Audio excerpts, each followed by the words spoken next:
I said you. I cannot wait to see you. You are the treasure I've been waiting for. Do you know how much I really need you? I dey pray for the day when I can finally kiss you. You know, say every day I dey pray for you. Oh, my heart today is a permanent place for you. That's why my heart is a beat like do.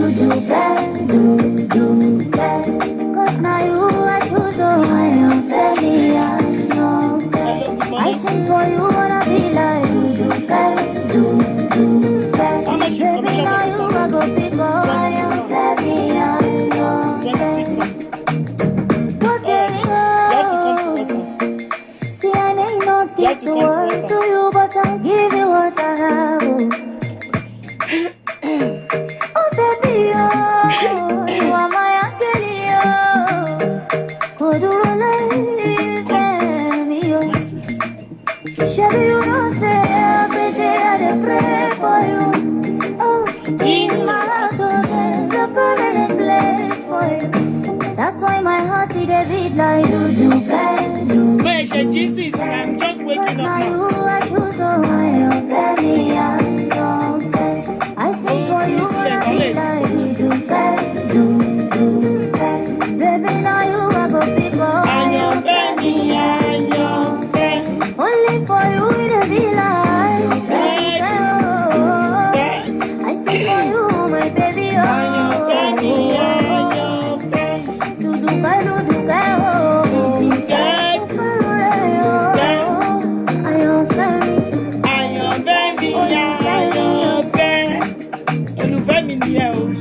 Stop your fuckery. Gbalé ọmọ lọ́wọ́ bàbá kò possible. Stop it.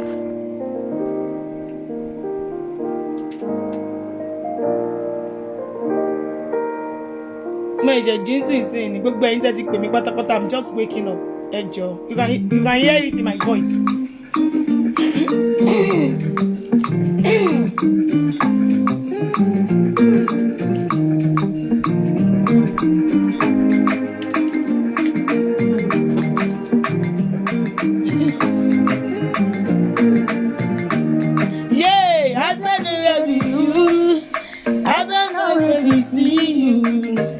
You are the treasure we've been waiting for.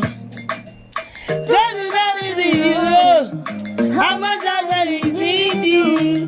I just said on the day when you finally meet you. You know, say everything I can pray for you. In my heart today, it's a permanent place for you.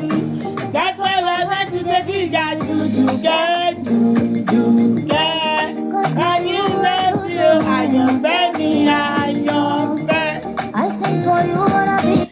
Good morning, everybody. No, afternoon, Lawa. There might be no time, so morning, lo.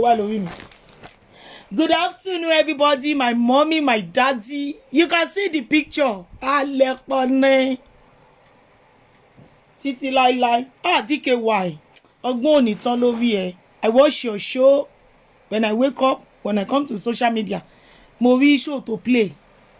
Ẹ̀yin ọmọ Ewé worldwide. Ewé nation. Tiwa ò ní bàjẹ́. Yes. Ewé nation. Tiwa ò ní bàjẹ́ láṣẹ tẹlẹ́dùmarè. Let me tell you one thing that you guys don't understand. I want you to know today. Mi tí rí bí tí mo fẹ́ sọ nǹkan kan lẹ́ni. Sister Bukky Jesse mi ò mọ bẹ́ẹ̀ ṣe lè gbà. Yó ti yé yín. But I need to tell you the truth. Jó ti yé yín sìn. Kó jẹ́ Sister Bukky Jesse ló jáde ló ṣe show fún mama. Má tẹ̀ sí wọn lójú. Ẹ tí gbọ́ nǹkan tí mo sọ. Ẹ understand tí mo ṣe love ìyá ẹ̀. Nítorí a ti pọ̀ jù. Nítorí ẹ̀ mo fẹ́ kí àwọn ẹlòmíì náà kó súnmọ́ ìyá yẹn. Tẹ́lẹ̀tẹ́lẹ̀ ìgbà táwa kọ́kọ́ wá kí anybody tó wá. Èmi ò lè má gbóhùn màmá lójúmọ́. Mi ò lè má gbóhùn wọn lójúmọ́. Mo wọ obsess dé bẹ́ẹ̀ ni. Ibi tí mo wọ obsess dé, mi ò lè má gbóhùn màmá lójúmọ́. Màmá dẹ̀ mọ̀ pé ó ti gbóhùn mi lẹ́ni àbí. Mo wá rí pé a ti pọ̀ jù. Pé obsession yẹn kò dáa. Nǹkan burúkú ni. Ó máa ń cause nǹkan tí ò dáa. Ó ti yé yín sìn. mi ì tí ì rí ibi tí wọ́n máa ti máa bú màmá ọlọ́run kí màmá máa jáde fún mi nígbà ọgbà màmá mi ni get that in your score you don't understand nítorí nǹkan tó ṣẹlẹ̀ sí Sister Bukky Jesse àti pé wọ́n mention pé Ládélé rape I've been there and I'm still traumatized pẹ̀lú gbogbo kánsẹ́lì tó fún mi nílé ayé mi kò tí kú olórí mi gbogbo kìíní yóò tí kú olórí mi màmá ti bá wa sọ̀rọ̀ àṣàbíamọ tòótọ́ abíamọ ni màmá ọ̀rọ̀ tí màmá dẹ̀ sọ àwọn ló yé ṣé kò yé yín ni bí fàtí pé mo ti láwù nǹkan bẹ́ẹ̀ yẹn kọjá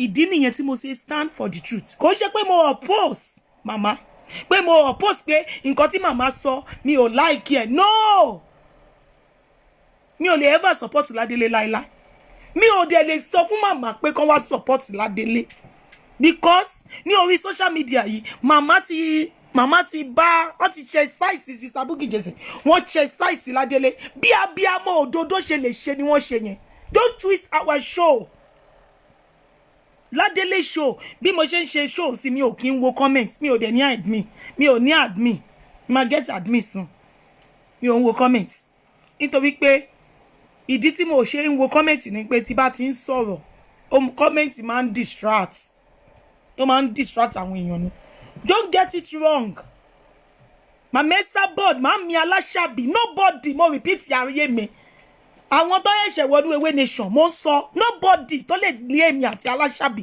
tó lè lé mi kó lọ́dọ̀ Alashabi Jésù gan mọ̀ torí pé ìyá mi ni ẹ ti understand ọkọ mi tí mo bímọ fún ó mọ̀ pé màmá ìyá mi ni ó máa ń sọ yí pé sábà mother ẹni it's not your real mother Mani is my real mother Mani ìyá mi ni ìyá mi ni Alashabi títí láíláí tí Sister Bukky Jesse tí mo ṣe love Sister Bukky Jesse tó bá misbehave pẹ̀lú màmá má tẹ̀ sí wọn lójú tí mo dẹ̀ mọ̀ pé nǹkan tí mo lè ṣe nìyẹn tí àwọn èèyàn tó mọ̀ mí dáadáa wọ́n mọ̀ pé nǹkan tí mo lè ṣe nìyẹn don't get it twisted at all Anamayowa God is my weakness Jesus Christ is my weakness mi ò lè ever robi sí Alashabi God is my weakness don't turn it to yama. It is between me and Genesis. Anybody can stand up and be Genesis speaker. But don't turn it around. Anamayowa bú mama. Oh, le bú mama. Ọlọ́run ò ní jẹ́. Kí Dolly Market kó gbá mi lẹ́nu. Mi ò lè bú mama láyé. Because I too much love her. Mama ò dẹ̀ sọ fún wa yí pé ká má ṣe nǹkan tó wù wá lórí social media. Mama ò sọ bẹ́ẹ̀. Mama ò sọ bẹ́ẹ̀ fún wa. Mama sọ yí pé kíní àwọn báwo mi ṣe máa sọ English yẹn náà. Táwọn làwọn mọ̀ pé àwọn báyìí làwọn ṣe fẹ́ ṣe nǹkan àwọn bí abiyamọ ṣe máa sọ̀rọ̀ nìyẹn. Ẹ lọ wo show Sister Mommy Elin. Ẹ wo bí wọ́n ṣe sọ̀rọ̀. Ẹ wo bí wọ́n ṣe bú Sister Bukky Jesse. Àwọn náà abiyamọ ni wọ́n ara ọmọ tàwọn àwọn náà bú Sister Bukky Jesse pé why tí wọn náà ṣe máa go to that extent ogun ló ṣiṣẹ́ ni kò sẹ́ni tí kinní yẹn bá ṣẹlẹ̀ sí honestly speaking you will feel like talking if you don't talk you can kill yourself so many people have died in silence tó yẹ pé they commit suicide in silence by the time tó bá wo nǹkan tó ṣẹlẹ̀ wọ́n wá wípé ó bá dé ti speak out ó bá ti speak out awareness ni awareness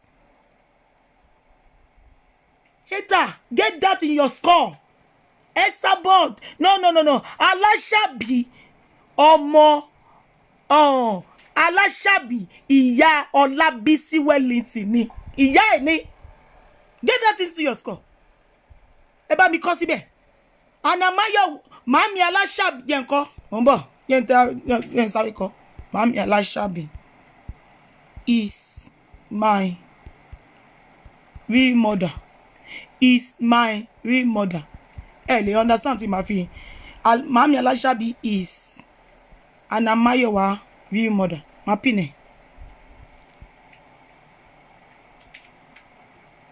oh shit mi lè pine okay it's pine ṣé ti rí bẹ́ẹ̀ yẹn sì that is my real mother to confirm don't twist our show if you want to get involved But don't choose anybody's show. Don't let Amaja. I'm not ready to. Èmi ò ń jà níbi tí bá ti wà. Ibi tí bá wà pẹ̀lú yàn mi ò ń jà ńbẹ̀. Mi ò ń bá ẹniyẹn jà. Mi máa lọ ń bá ìtajà ni. If you want to do a show for Genesis, you want to be speaker for Genesis, come outside and be speaker for Genesis. Nobody's holding you. But don't twist our show. Don't go and open another fake profile. I'll be commenting pé àwọn bu Aláṣàbí níbẹ̀ yẹn o. Ìwọ gangan ló open fake profile yẹn wo ló ń bu Aláṣàbí níbẹ̀. Tó bá ń ṣe show, tó bá bọ́ta, tó bá sọ pé wọ́n bu Aláṣàbí níbẹ̀ yẹn. Yes, it's your mother as well, Faith. She's your mother as well. Faith sí. Alele. Ṣé kò ṣe lady tó máa ń bú mi nìyẹn? Ṣó ti yé yín sí? Ẹ jẹ́ ká máa stop àwọn fake love tá máa ń ṣe. Ẹ jẹ́ ká máa stop ẹ̀. Let's stop this fake love and be reality. Let's stop it. Mama Alashabi will remain my mommy whether you like it or not. She will remain my mommy. Let's stop ẹ̀. Ẹ má jẹ́ lọ sí island kí n lọ kó síbẹ̀ kẹ́ mọ̀ pé mo níyàwó nínú yàrá wọn. Èmi ò níyà mọ́. Ó di dandan kó gbà mí níyà. Ẹ̀yin sì níyà wọn lè mú yín níyà. Ẹ lè fi ayé sílẹ̀ ká wá fi ìyè oníyà ṣe yànà. Èmi ò níyà mọ́, ó di dandan. Ọmọ orphans lèmi. Ó di dandan kí màmá yẹn kó adopt mi. Wọ́n ti adopt mi by understatement. Wọ́n ti adopt mi tipẹ́tipẹ́. Mo yẹ máa fún Máyọ̀wá lówó oúnjẹ ni. Ẹ kó wa yín lọ jàre. Nobody. Ó tún sọ. Ẹ̀yin ò mọ̀ pé àwọn ni granddaughter Máyọ̀wá ni. Nobody. Ó tún sọ. Ìjà yẹn máa le gan. Tó bá yẹ pé o wá sínú Ewé Nation láti wá sọ pé o fẹ́ gba Esabod lọ́wọ́ mi, ó máa le fún ẹ gan o. Go get that into your skull. Kan jà tó bá fẹ́ jà. Anybody ló lè jà lórí platform ẹ̀. Bá Genesis ó lè help Genesis. Why tó ṣe máa o fẹ́ gba Esabod lọ́wọ́ mi. O fẹ́ máa paint mi red. Mi ò like ẹ o. Mo really like ẹ o. I love this woman too much. I love her too much. Ó ti pọ̀ jù. Mo wọ obsession. Tí wọ́n bá ṣe mistake lálákọ̀ọ́kọ́, èèyàn lè ṣe wú ẹ̀ mọ̀. Mo fún yín láyé ni o. Ọlọ́run Jésù gan mọ̀. Ìgbà tí èmi wọ obsession. Ẹ lè bọ́ Aláṣàbí. Ó máa wà lórí fóònù pẹ̀lú ẹ̀ títí ni. Àwọn lè máa sọ pé ṣé kò tí ì tó ẹ ni. Máa wà lórí fóònù wọn títí ni. Mo máa sọ pé ẹ lọ bẹ̀rẹ̀ lọ́wọ́ àwọn èèyàn tájọ́ bẹ̀rẹ̀ nínú Ewé Nation. Tí mama wọn bàbá olómi pé bọ́mi lọ́wọ́ mama ṣọwọ́ òkè mi ti gbóhùn wọn kìíní. Lọ bẹ̀rẹ̀ lọ́wọ́ àwọn tájọ́ bẹ̀rẹ̀ nínú Ewé Nation. Tí ṣe máa ń ṣe. Tí ṣe máa sunkún tí mi bá ti gbóhùn Aláṣàbí for days. Ló ń ṣe yẹn ẹjọ́ o. Ó máa le gan o. Ó máa le gan.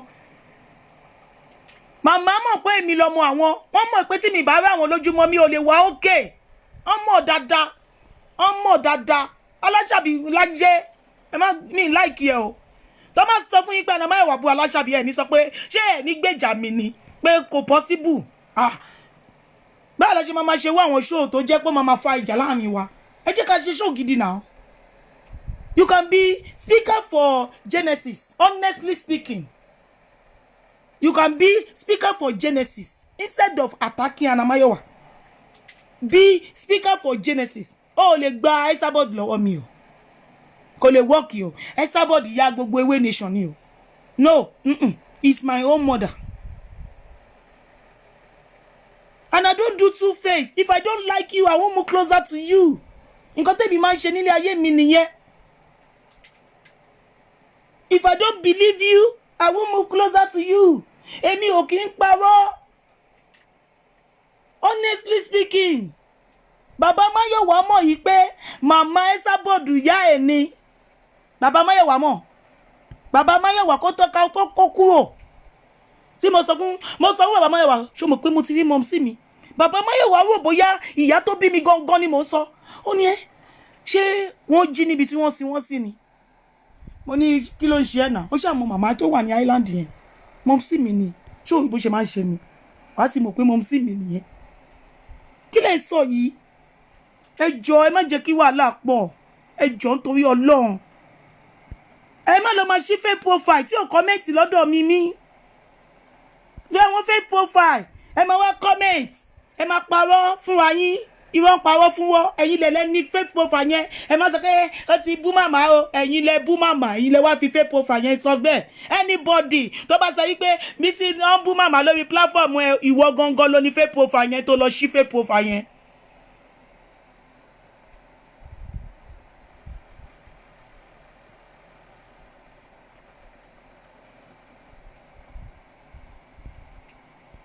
ṣé èèyàn kan kọ́mẹ̀tì bí ni.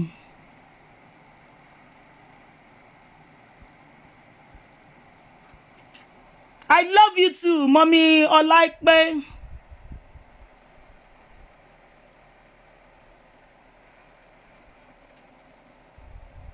I'm not going to blame any both party. I will never. Do you think I will not do a show for Sister Bukky Jesse? Pé kí ló dé? They are all those pastors. They are fake. Olè ni wọ́n.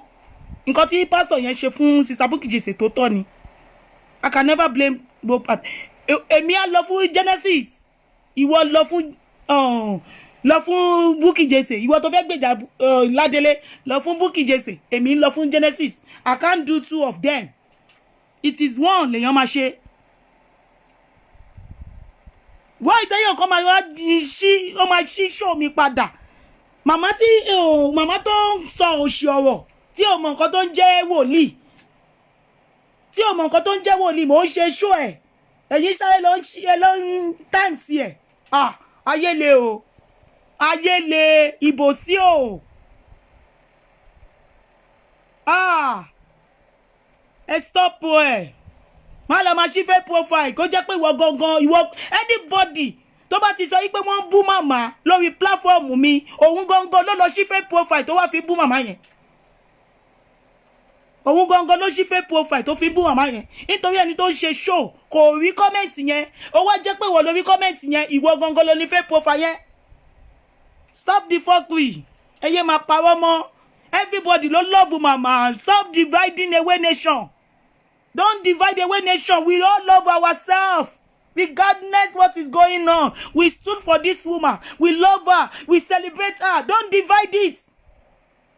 Don't paint anybody red and white. Mama yẹn is for everybody. In as much tẹ́nìkan kan ò gbà lọ́wọ́ wa. Why tó jẹ́ pé àwọn ọwọ́ wa la fẹ́ fi ṣèkà síra wa. Kò dáná. Ẹ jẹ́ ká sọ òdodo ọ̀rọ̀. Tanamáyẹ̀wá bá ṣẹ̀ ẹ́ sọ fún Anamáyẹ̀wá ò ṣẹ̀ mẹ́. Stop ṣe rádaràda on social media. Sọ fún Anamáyẹ̀wá pé Anamáyẹ̀wá ò ṣẹ̀ mẹ́. Stop ṣe rádaràda lèmi kà yẹn sí. Màmá lọ sí fake profile. Wà wá fọgbọ́n wá sórí platform Anamáyẹ̀wá. Wà á tẹ̀ sí màmá onímàmá lójú. You are evil. Wà wá sọ yí pé Anamáyẹ̀wá wọ́n ń bú màmá lórí fake profile o. Wọ́n bú màmá lórí platform you are not using it. Definitely you are the one that opened that fake profile. Ìwọ gangan ló ṣí fake profile yẹn. Honestly speaking, I will continue to love mama. Let mama abuse me. I will come outside, I will kneel down. Mama, ẹ má bínú, ìyá mi lè tì mí síbi kankan. Jésù gan mọ̀. Jésù tá ń sìn nílé ayé yìí. Ó mọ̀ pé mama ò lè tì mí síbi kankan. And let me tell you, your 20 fake profile cannot let mama hate me. Mama will never hate me in the mighty name of Jesus. I will rebuke every devourer that want to cause part between me and mama. I will reveal you and God Almighty will put you to shame in the mighty name of Jesus. Because you cannot take what belongs to me. Esabod, Alashabi, if she belongs to me, you cannot take it away from me. And stop your fuckery. Stop your fuckery. Do you think I love her just like that? Go and check the people I love. I love them genuinely. Genuinely with all my heart. You cannot take it. Má jẹ́ gbàgbé ọjọ́ méjì fún ẹ. Má gbàgbé ọjọ́ méjì fún àṣírí ẹ máa tú. Kò fi èmi àti ìyá mi sílẹ̀. Fi èmi àti ìyá mi sílẹ̀. Fi èmi àti ìyá mi sílẹ̀. Èmi mo ni ìyá tó bí mi. Esabod ló bí mi. Èmi mo ni ẹ fi èmi àti wọn sílẹ̀. Ẹ má fi wàhálà sí ẹ̀mí mi. Kí ló dé? Wọ́n ò ní gba ayọ̀ yín lọ́wọ́ mi. Lọ́wọ́ yín. Gbogbo ẹni tó fẹ́ gba ayọ̀ mi lọ́wọ́ mi. Ẹ má jẹ́ kí n ṣépè o. Wọ́n ò ní gba ayọ̀ yín lọ́wọ́ yín. Ẹ̀yin ni ìyá náà. Ẹni tí ò ní ẹ tó fẹ́ gba ìyà tó ní lọ́wọ́ ẹ̀. Kí ló dé? ṣé mo ṣí ẹ̀yà mi fún pẹ̀lú yín ni mo ṣí ẹ̀ pẹ̀lú yín ẹ fi ìyá mi sílẹ̀ èmi mo níyá mi stop it. èèyàn yín mélòó ló máa ń ṣe àdúrà fún Aláṣàbí èèyàn yín mélòó ló máa ń ṣe àdúrà fún Aláṣàbí èèyàn mélòó nínú yín ló máa ń gba àwẹ̀ fún I love Aláṣàbí I love ìjọ́ wo ló ti gba àwẹ̀ fún ìyá yìí last ìjọ́ wo ló ti ṣe àdúrà fún will you stop your fuckery stop it àwọn fake love stop it àwọn love òṣìwò nìyẹn mi ìgbàyọ̀ ẹ lọ́wọ́ ẹ o aráyé ò ní gbàyọ̀ lọ́wọ́ ẹ má gba ayọ̀ tèmi ló wà níwájú mi yẹn má gbàyọ̀ tèmi lọ́wọ́ tèmi ṣe tiẹ̀ kí ayọ̀ tèmi náà wà lọ́wọ́ mi ayọ̀ wo ò ní dìbàjẹ́ ayọ̀ tèmi ló wà lọ́kàn mi yẹn ló wà lọ́kàn mi tí mò ń wò dáadáa yẹn tó múnú mi dùn tó máyé mi ginger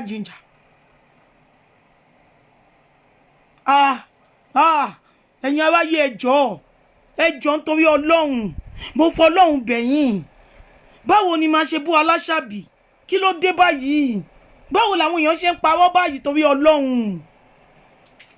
báwo ni Genesis ṣe wà pẹ̀lú Aláṣàbí àwọn èèyàn máa ga o DKY ìjọ máa bá wa play gbogbo show kan lójú mi máa ń rí o Ọlọ́run á jẹ́ kó dáa fún ẹ o tẹ́lẹ̀tẹ́lẹ̀ tó bá ń play gbogbo show mo máa ń bínú pé kí ló ń play gbogbo show fún jọ gbogbo show ni kó máa play tó bá play gbogbo show mo lè mọ nǹkan tó ń ṣẹlẹ̀ mi lè rí nǹkan tó ń ṣẹlẹ̀ jọ gbogbo show tó wà lórí social media yìí látẹ̀ní lọ DKY Ọlọ́run á jẹ́ kó dáa fún ẹ má bá mi play gbogbo ẹ̀ Jésù á jẹ́ kó dáa fún ẹ bó ṣe ń play gbogbo show Ọlọ́run àti show tèmi gan má bá mi play ẹ̀ jọ Ọlọ́run jẹ́ kó dáa fún ẹ DKY o ò ní sunkún lórí àwọn ọmọ ẹ show tó play yẹn ò ní sunkún lórí àwọn ọmọ ẹ láti ṣètò Elédùmarè ó máa jẹ́ wọn mọ́ ni èyàn ní mọ̀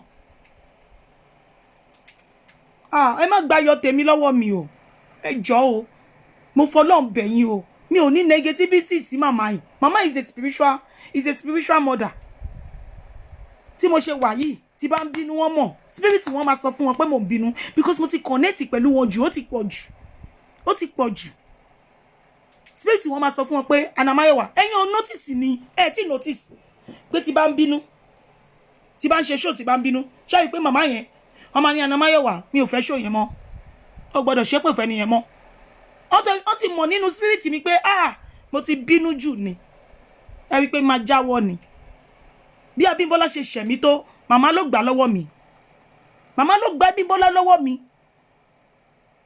tí mi fi lè ṣe nǹkan kan fún Abímbọ́lá mọ́ tí mo dẹ̀ gbé jẹ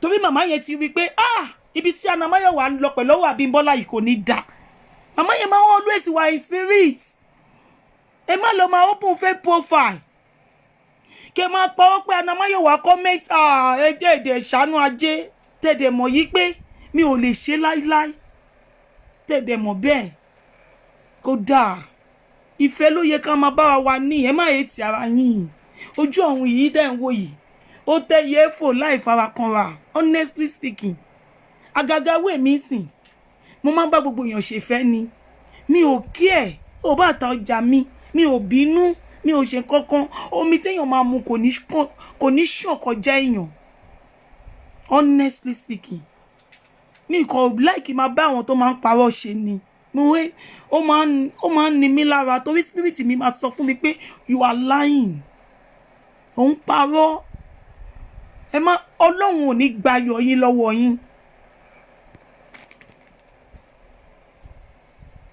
èní ni ọjọ́ Thursday Ọlọ́run ò ní gbayọ̀ lọ́wọ́ yín gbogbo ohun tó ń dùn yín nínú òun ni Ọlọ́run máa bá yín sọ di ìdùnnú fún yín ẹ má gbayọ̀ mi lọ́wọ́ mi ò tamper pẹ̀lú ayọ̀ lọ́wọ́ yín ẹ jọ̀ọ́ mo fọlọ́run bẹ̀ yín ó dùn mí gan o ẹ lè understand bí mo ṣe nífẹ̀ẹ́ ìyá ìsìn kò lè yé yín ni kò lè yé yín èèyàn dẹ̀ kí n fi pé torí pé èèyàn ń support màmá èèyàn kọ́ ni love that is not love pé wọ́n bú màmá ó sáré lọ bú wọn that is not love pé o wà nínú tíìmù yẹn, you are showing the impact to the team.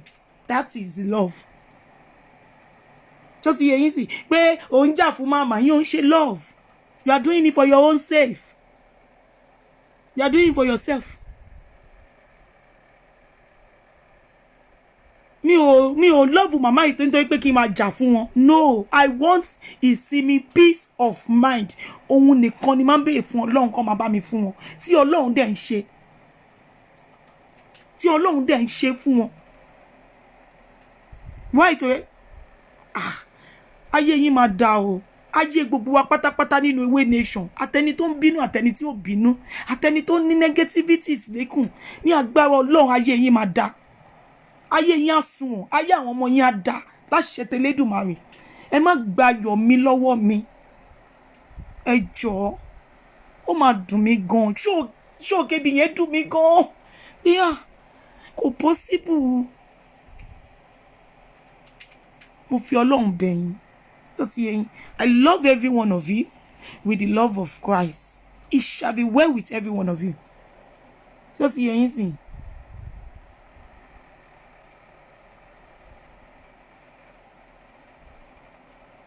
Ta ni eléyìí ń bú báyìí?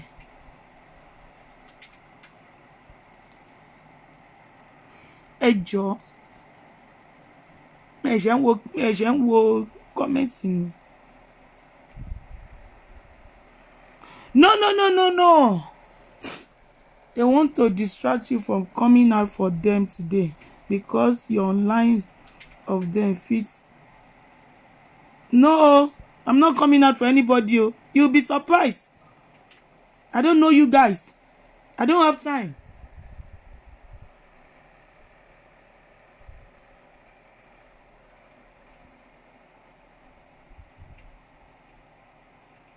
You are doing it for yourself. Èmi mi ò rí yín. Ìyẹn tún kọ́. Èmi ò wá fáwọn slave kékèké. Èmi ò ń jáwé ìjà bẹ́yìn. Kí ló fẹ́ fi bú mi? Èpè nìkan ni mi ò lè èmi ò ń ṣe show bẹ́yìn. I will let you exhaust all your power. Mi ò ní dé lóhùn. No gbé mi ò mọ̀ nǹkan tó yẹ kí n sọ, but mi ò ní sọ. I will cease my mouth because of the team we are together. When you come back to your senses, wàá wí pé ọmọdé yóò dé dá mi lóhùn o. Mi ní down, Jésù mọ̀ pé mi ò ní down. Anybody tó bá ń kọ sórí page mi pé nìkan bú ẹ níbì kan. Lọ́wọ́ inú mi inbox mi gan mo ṣá ẹni yẹn sínú kálò ni. Mo ṣá sí kálò lórí WhatsApp mi gan. Mo ṣá sí kálò. Mi ò ní down. You don't understand me. And you understand me. Mi ò ní down. I will never answer you. Jésù mọ̀. I will never answer anybody in Ewé Nation. That you are Ewé Nation, you come out for me. I will never give you my attention. Because ebu tó bú mi yẹn kò mean anything. Ọlọ́run ọba ń gbọ́. Because you come back to your sense later. Ọlọ́run Jésù mọ̀. I love you guys with the love of Christ. It shall be well with you. Is there any way I Olabisi, have sinned against you? Unknowingly and unknowingly, God Almighty have mercy upon me. Let your mercy purify every sin that I have seen in the mighty name of Jesus. And it shall be well with you guys. Go into the world and manifest good things into your life. As you are going out today, God Almighty, ojú rere àánú Olúwa lẹ máa bá pàdé. Láṣẹ ti Bàbá, àṣẹ ti Ọmọ, àṣẹ t'Ọlọ́run Ẹ̀mí Mímọ́. Whether you have negativities towards me, whether you have positivities towards me, ire ayọ̀ ló máa jẹ́ ti yín tọmọtọmọ àti gbogbo apátápátá. Gbogbo ohun tí ẹ bá dáwọ́lé lórúkọ Jésù ó máa lọ síwájú ni. I don't have negativities fún àwọn ọmọ ewé mi. I will never have negativities towards you guys. Kò lè work. Ayọ̀ ní tí yín máa jẹ́ láṣẹ ti Bàbá, àṣẹ ti Ọmọ, àṣẹ t'Ọlọ́run Ẹ̀mí Mímọ́. Ọlọ́run alágbára tóbi ju ọba àyanu. Á wọnú ìpìlẹ̀ gbogbo ẹni tó ní negativities towards me. Ọlọ́run á change mind wọn. God Almighty will renew your heart for good. It will let you see clearly that Anamayowa is not like that. It shall be well with you. God will destroy every destroyer of our happiness in the Ewé Nation. in the name of Jesus. Anyone that wants to destroy our happiness, God Almighty will destroy them in the mighty name of Jesus. No weapon function against us shall ever prosper. Every tongue that rises against us in judgment shall be condemned in the name of Jesus. In Jesus' mighty name. Awareness. I don't think Genesis awareness. Anybody can fall into it. I still love everyone. Regardless anybody, regardless anything, I still love you guys. We are one in Christ. And that is what we're going to be practicing. We are one in Christ, and it shall be well with you guys. It doesn't mean pé mama mi Alashabi sọ̀rọ̀, pé Anamayo wa ṣe show. It doesn't matter. It is because I am into those things before. Ìkíní yẹn ti ṣẹlẹ̀ sí mi rí. Kò mean anything. Ṣé ti yé yín sí? English mi ò dá, but ẹ má worry. I love you guys. I love everybody. Regardless what is going on, don't hate anybody. Don't worry. Anybody curse me, abuse me anywhere, don't hate them. They will surely come back. We will surely be one together. I believe the God that I serve. Honestly speaking, we are one and we are still going to be one. Just hear him sing. It shall be well with you guys. I love you guys.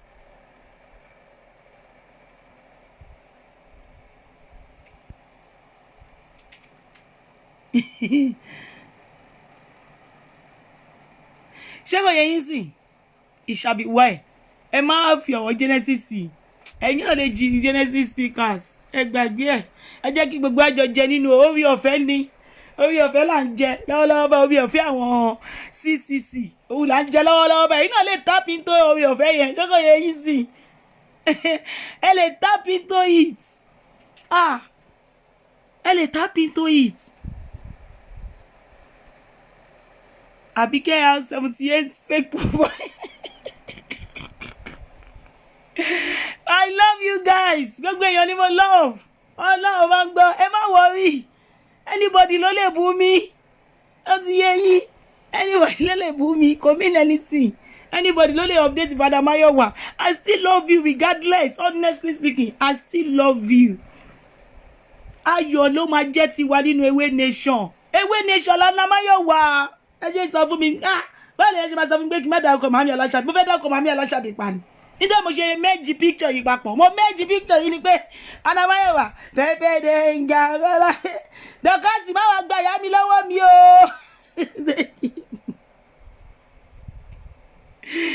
Oh my God. Dọ́kásì o. Èmi àti ẹ máa jà o. Wọ́n fẹ́ gba ìyá mi lọ́wọ́ mi o.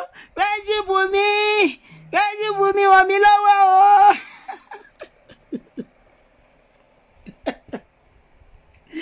What's it called? What they call? No. You don't do that. You don't. Jẹ́tìrí àwa tí a ti gbọ́ wa yé. Àwa ni ká kọ́kọ́ gbé wa yé. Ká tó wá tó lọ pe màmá onímàmá. Kò sí yẹ̀yìn sí. Ẹ wo nǹkan tó ṣẹlẹ̀ níjẹta tí ẹyin ojú ń ṣépè fún mi láti jẹrin nítorí ẹja. Ṣé mo pé mo sọ pé mo ń padà bọ̀ wá ṣe show fún ẹyin ojú. Ìgbà tí mo ṣe show mi tán, ó kàn jẹ́ kò mi sọ pé Anamayowa show wa òkè. Ẹyin ojú. Ṣé ń tẹ́ pé màmá sọ pé kò kì í ṣọmọ ewé mọ́. Ó bú ọmọ kan ní, ó bú ọmọ ewé kan. Màmá wa sọ pé kò í ṣọmọ ewé mọ́. Ṣebí ọmọ ewé ni ẹyin ojú. Jẹ́ fílẹ̀. Nǹkan tó dé tí mo ṣe jáde fún ẹyin ojú mọ́ nìyẹn o. Ẹ jẹ́ fílẹ̀ jàre.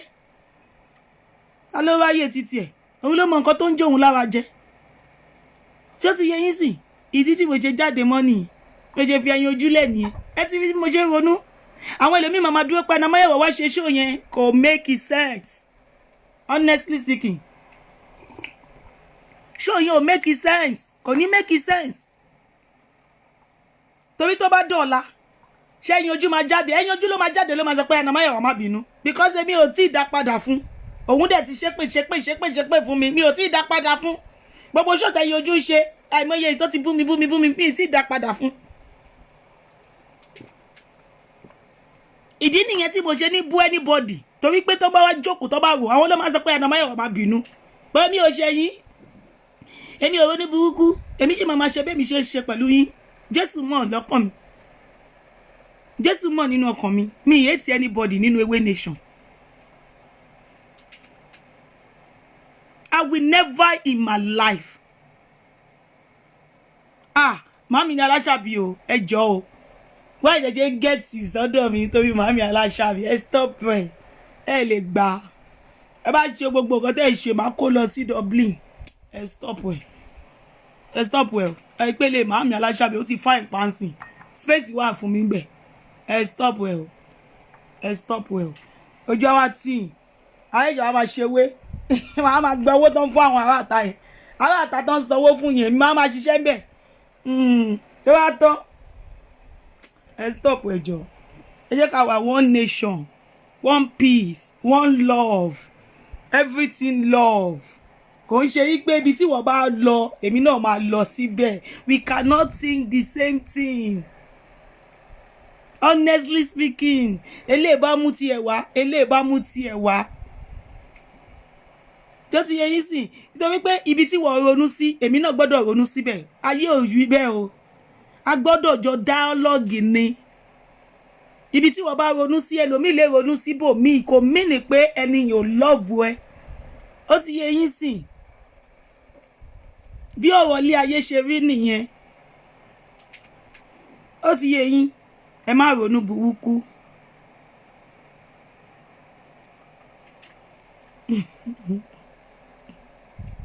It is well. I love you guys.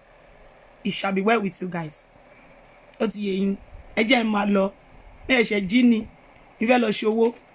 I love you guys. It is well with you guys. Ó dàbọ̀. Màmí Aláṣàbí, I cannot love you less. Yes, long life fún yín. Happiness, prosperity. Ayọ̀ ló máa jẹ́ ti yín. Ayọ̀ lẹ ń kó bá wa. Ìdùnnú lẹ kó bẹ̀ mí. Ìdùnnú yẹn kò dẹ̀ ní sẹ́nikẹ́ni tó máa gbà láàrin èmi àti yín láṣẹ tẹlẹ́dùmarè. Òkè lókè tẹ́ ń fà wá lọ yẹn á ní padà wá sílẹ̀ láṣẹ ti bàbá, àṣẹ ti ọmọ, àṣẹ tọlọ́run ẹ̀mí mọ́. Ọlọ́run máa gbé yín ga jù báyìí lọ. Bí ẹ ṣe ń gbé wa lọ sókè á ní padà sílẹ̀ láṣẹ tẹlẹ́dùmarè. Ohunkóhun ìkó ò ní kọ́ wa lẹ́sẹ̀. Gbogbo ọmọ Ewé Nation pátápátá ìkó ò ní kó ẹ lẹ́sẹ̀. Bí màámi Aláṣàbí ṣe ń kó wa dì tó ṣe ń kó wa sẹ́yìn yẹn tó ń gbé wa lọ, ìkọ̀kọ̀ ò ní jábọ́ lẹ́yìn wọn láṣẹ tẹlẹ́dùmarè. Ìkọ̀kọ̀ ò ní ṣe wá. Ọ̀tá ò ní bínú wa. Láṣẹ ti bàbá, àṣẹ ti ọmọ, àṣẹ ti Ọlọ́run. Ojúkójú ò ní wo gbogbo ọmọ tó ń tẹ̀lé màámi Aláṣàbí. Ojúkójú ò ní wò wá. Láṣẹ ti bàbá, àṣẹ ti ọmọ, àṣẹ ti Ọlọ́run ẹ̀mí mímọ́. Ìdùnnú àti ayọ̀ la máa fi lo ọdún yìí já. Bí gbogbo nǹkan tó ń pa wọ́n níwájú tó ń pa wọ́n lẹ́yìn kò ní dé ọ̀dọ̀ gbogbo àwa tá à ń tẹ̀lé màámi Aláṣàbí. Ni sick, we shall not be sick, we shall not be weary. In the mighty name of Jesus. No sickness shall befall us. Kò ní sí nǹkan kan tó máa ṣe wá. It shall be well with us. I love every one of you with the love of Christ. Nothing shall hinder our blessing. Nothing shall hinder our happiness. Òkè lókè báyìí promotion galore nínú Ewé Nation. Gbogbo ẹ̀yin tẹ́ ń ṣiṣẹ́ òṣìṣẹ́ ìjọba. Promotion galore ló máa fún yín. Ní nínira níbi iṣẹ́ yín. Ìnira ò ní bá yín láṣẹ tẹlẹ́dùmarè. Ayọ̀ ló máa jẹ́ fún yín. Gbogbo ohun tí ẹ bá dáwọ́lé nínú Ewé Nation. Gbogbo ọmọ Ewé Nation pátápátá mo yọ ẹnìkankan sílẹ̀. Gbogbo ọmọ Ewé Nation pátápátá. Ìnira ò ní bá yín. Ní nínira. Ní jóúnjẹ òkòrò láṣẹ tẹlẹ́dùmarè. Your business shall flourish. Ìwọ tó bá ní business nínú Ewé Nation. Your business will continue to flourish to the north, to the south, to the west, to the east. In the name of Jesus. Lágbára ẹ̀jẹ̀ Jésù. Ẹ máa lọ́rẹ́, ẹ máa bọ̀ọ́rẹ́. Ikó ò ní kọ yín lẹ́sẹ̀ láṣẹ ti bàbá, àṣẹ ti ọmọ, àṣẹ tọlọ́run ẹ̀mí mímọ́. Ikó ò kì í kó ejò lẹ́sẹ̀ o. Ikó ò ní kọ yín lẹ́sẹ̀ láṣẹ tẹlẹ́dùmarè. Ayọ̀ ni ti yín máa jẹ́. Bẹ́ẹ̀ ni. Ayọ̀ ni ti màámi Aláṣàbí náà máa jẹ́. Ayọ̀ ni ti gbogbo àwọn ọmọ tí màámi Aláṣàbí bí pátápátá. Ayọ̀ ni gbogbo wọn máa jẹ́. Lórúkọ ẹ̀jẹ̀ Jésù. Ìbànújẹ́ ò ní wọlé tọ̀ wá. Ó kéré ó tóbi. Ìbànújẹ́ ò ní wọ àárín wa. Wá ṣe tẹlẹ́dùmarè. I love you guys. Honestly speaking, anybody abusing me, I still love you. God is my weakness. I don't fake it. God is my weakness. I love Màámi Aláṣàbí tọkàntọkàn tí gbogbo àwa. ewé yìí náà ni. One love, keep us together. Trust me, I can never. Mo tún repeat here. Sister mommy, Sister Bukky lè bínú. Mo kàn sọ fún yín ni. Kí Sister Bukky Jesse jáde lẹ́ni. Kó tẹ̀ sí màmá lójú, má tẹ̀ sí wọn lójú.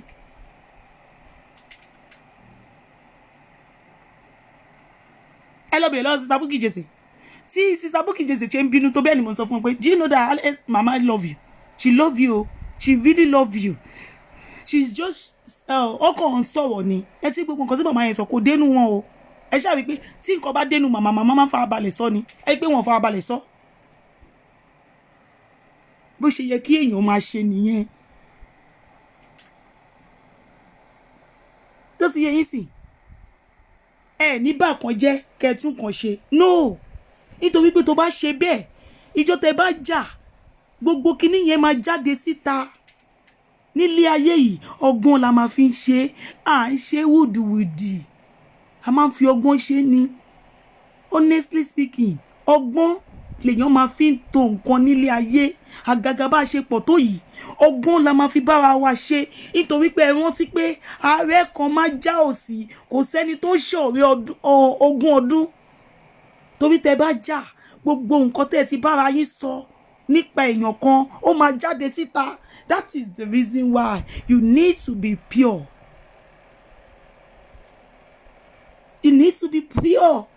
Honestly speaking, I'm not reading comments yet. That is the reason why you need to be pure with whoever you are dealing with.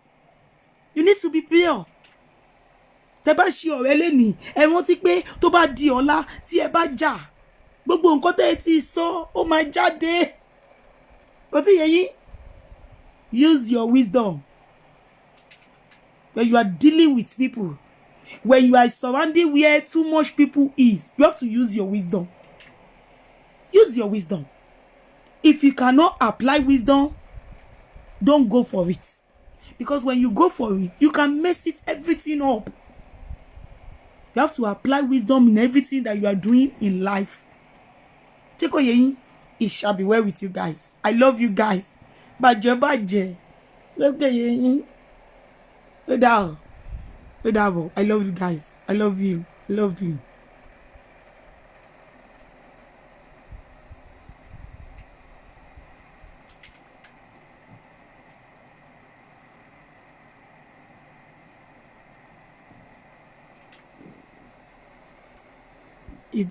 I love you guys. Ó dàbọ̀. Mami Alashabi, I love you. And I will continue to love you no matter what is going on. No matter the circumstances. No matter the circumstances. Mi tí mọ̀ pé, but mo try because kíní yẹn gùn. Ṣó ti yé yín. Mi ò tí mọ̀ circumstances yẹn play. Mi tí mọ̀ pé dáadáa. Ṣó ti yé yín sìn. Mo tí mọ̀ pé dáadáa, but mo mọ̀ pé kí n tó ṣe tán ní school má mọ̀. Ṣó ti yé yín. No matter the circumstances, ẹ má worry nípa nǹkan tí mo sọ yẹn. Mi ò tí mọ̀ pé ni. Mi try láti fẹ́ pè dáadáa, kò ṣeé ṣe fún mi. Ṣó ti yé yín, ẹ má worry, ẹ má fi mí rẹ́rìn. Mo ti lọ sí college nítorí circumstances gangan ni mo ṣe lọ sí college. Nítorí ẹ̀ mo ṣe lọ sí college kí n lè mọ̀ pé, but mo ò tí mọ̀ pé, but teacher mi ó ń try fún mi.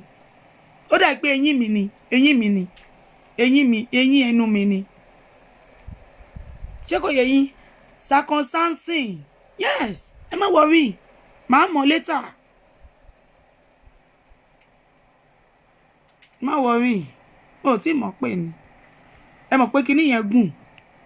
I love you too. I love everyone. Honestly speaking. Ẹ má jà àjà. Ẹ mọ̀ pé tẹ́ bá ti ń jà. Màmá ò ní bọ́ síta wá fún wa ń ṣó wọn jáde lánàá báyìí sí. Àyù wọn lánàá.